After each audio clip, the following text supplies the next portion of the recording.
Under normal circumstances, perhaps before Bob had drank all those beers, the answer would most certainly have been, "No, there's no way I'm about to fire one of those innocent piglets out of this cannon."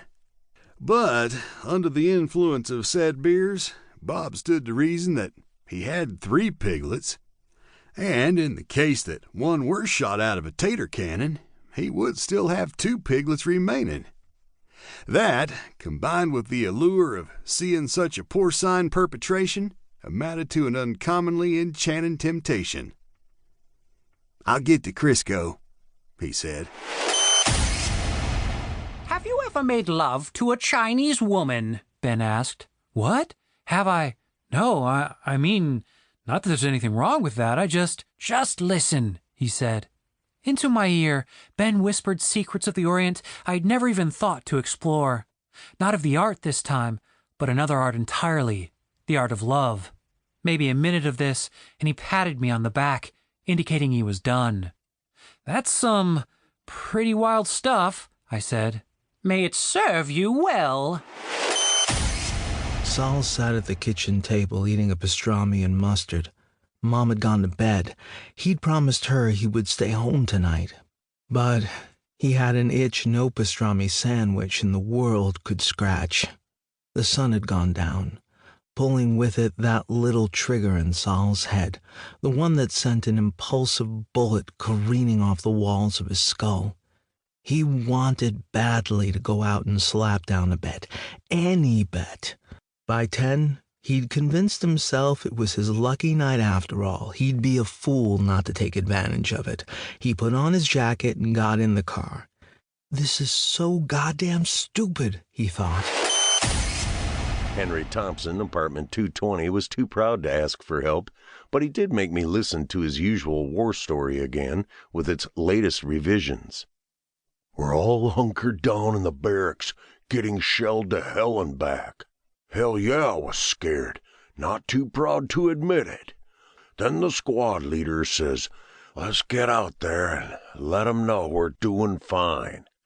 So I'm out there behind the sandbags with a grenade launcher at 2 in the morning. I don't know if we got any of 'em, but we didn't lose anyone either. Lost some sleep, though. I'm still tired. I'll be dead soon anyway." "Oh, stop it," I said. "The thing with Billy, he's been acting so strange lately. Maybe it's that ADHD everyone's talking about. Denise's kid had that, but he doesn't act anything like Billy. Billy's a sweet boy. Clint is a little bastard. You know what he did the other day? He said, 'nice cans,' to Sue at the store." "Are you serious? Who told you?" "Sue told me. The little bastard accosted her in the seafood section, and his mother totally wrote it off. 'He has ADHD,' she told her, like that's an excuse for sexual harassment.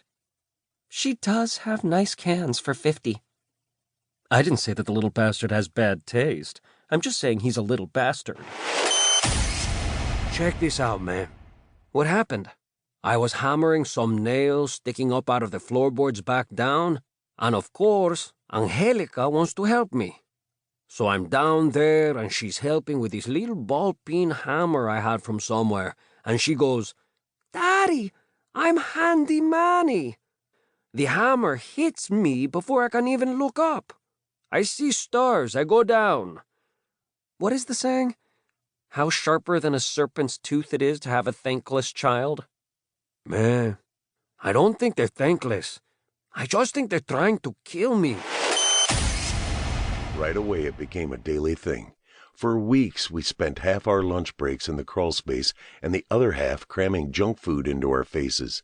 The typical addict's way of dealing with problems is to ignore them, and that's just what we did for almost a full month of stoned regression. The initial blast of it, the full-bore high, steadily gave way to common stonedness. Pretty soon, those old sentiments were crawling back into my thoughts, the ones that tried to tell me I was wasting my time trying to live like everyone else, just working my way into oblivion. What was the point? Just toke up, relax, and ride this life out in comfort.